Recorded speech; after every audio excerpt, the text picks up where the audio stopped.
Ever since explosive weapons were developed more than 150 years ago, virtually with the invention of dynamite, the explosives that were produced and used on battlefields remained afterwards. And in most cases, they remained and were simply the problem of the local community to deal with. And if we look at the conflicts in the last 40 or 50 years, these local communities are mainly in the poorest countries on earth. And so over more than 100 years, and now over recent decades where more and more explosive force could be used and delivered in huge quantities over long distances in armed conflicts, we had a situation where basically the problem was left to the local community to deal with as best they could. When the military left, it was somebody else's problem. It wasn't the international community's problem. It was just the poorest communities on earth, usually, to deal with. And they did it, of course, but at great cost to lives and limbs and livelihoods.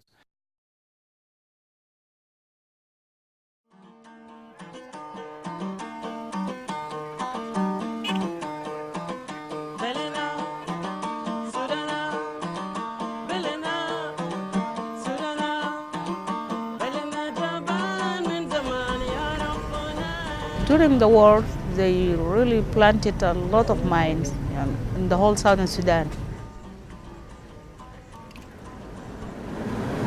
The first time we came here to Juba, the roads were closed due to the mine. People, they used to do their activities in fear. You can't go and collect the firewood and bring water or for bringing the building materials. They used to fear. When the war was over, we still have these landmines in the ground. We came to realize that the local communities are stepping on these mines when cultivating, when going out rearing animals. So these mines is now killing the local innocent population. The United Nations office in Geneva has for long decades served the disarmament process. The spirit of Geneva, the common will to reach consensus, is the key in this endeavor. Hundreds of diplomats and military experts from UN member states meet here regularly to negotiate and implement various disarmament and non-proliferation treaties. From the smallest informal consultations to large-scale public lectures, thousands of meetings are hosted by the United Nations office in Geneva every year. But regardless of the actual topics of these disarmament conferences, the participants know that while flowers are measuring the time in peaceful Geneva, time becomes a question of life or death for the victims on the battlefield or in hospitals.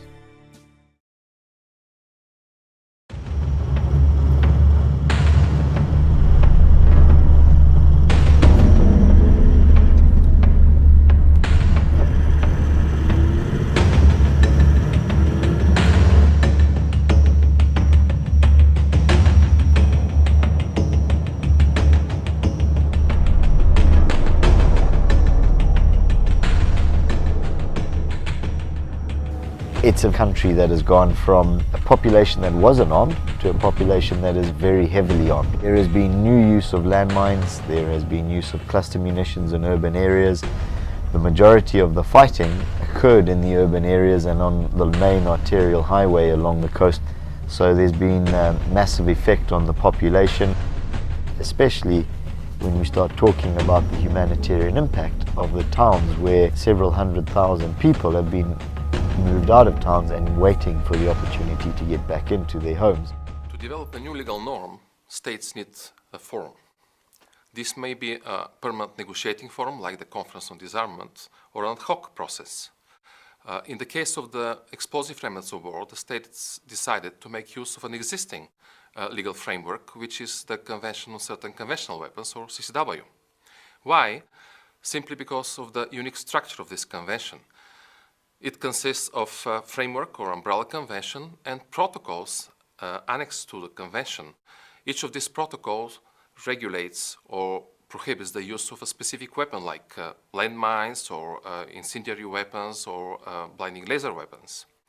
So under the pressure of the crisis associated with the explosive remnants of war, and at the initiative of the International Committee of the Red Cross, as well as several countries, the states parties to this convention decided to establish a special structure within the process, a group of experts, to address the problem of explosive remnants of war. This group, which was established in 2001, for 2 years studied the different aspects of the problem, negotiated a new protocol, and this legal instrument was successfully adopted in 2003.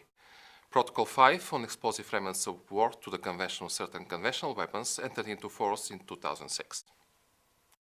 So what Protocol 5 does is say you can't any longer just walk away from the problem when your military operations have created explosive remnants of war on your territory or the territory of another country.